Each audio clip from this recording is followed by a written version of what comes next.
Love कुश का जन्म कहाँ हुआ था, सीता पाताल में कैसे और कहाँ समाई, इसका रहस्य बरकरार जरूर है, लेकिन यूपी का एक जिला ऐसा है जो इन सारे सवालों का जवाब ही नहीं सबूत भी दे रहा है। अब इन सबूतों में कहाँ तक सच्चाई है ये बताने वाला तो यहाँ फिलहाल कोई नहीं है।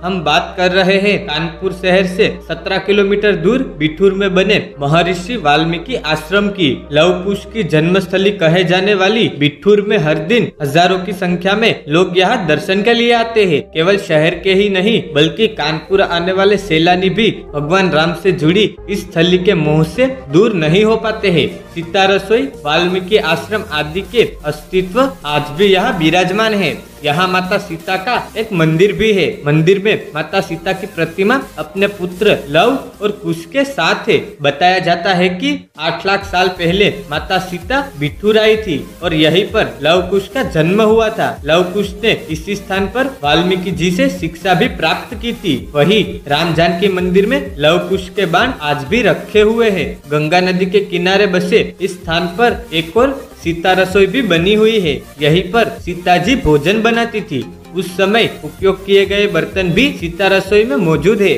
बताया गया है कि लव कुश यहीं पर माँ गंगा में स्नान करते थे और यहीं पर बाण चलाना, घुड़सवारी आदि भी सीखी थी।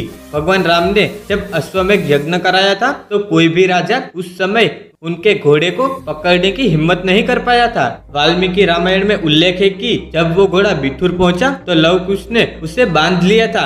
इसके बाद राम भक्त हनुमान यहाँ घोड़ा छुड़ाने के लिए आए थे। लव कुश से युद्ध में वे परास्त हो गए और उन्हें यहीं पर बंधक बना लिया गया था। आज भी यहाँ पर वह स्थल बना हुआ है जहाँ पर हनुमान जी को कैद किया गया था। इसके बाद घोड़ा छुड़ाने पहुँचे लक्ष्मण जी को भी यहीं पर बंधक बना लिया गया था। बताया जाता है कि यहीं पर सीता जी पाताल में समाई थी। हनुमान और लक्ष्मण की कोई खबर न मिलने पर भगवान राम स्वयं युद्ध के लिए यहाँ पहुँचे थे। युद्ध के बीच में ही उन्हें पता चला था कि जिन लव कुश से वे युद्ध कर रहे हैं वे उनके ही पुत्र है। इसके बाद माता सीता से राम की मुलाकात भी यहीं पर हुई थी। जब राम ने माता सीता को स्पर्श करने की कोशिश की तो वे धरती में समा गई। ये स्थान भी यहाँ मौजूद है। सुबह शाम इस स्थल पर पूजा की जाती है।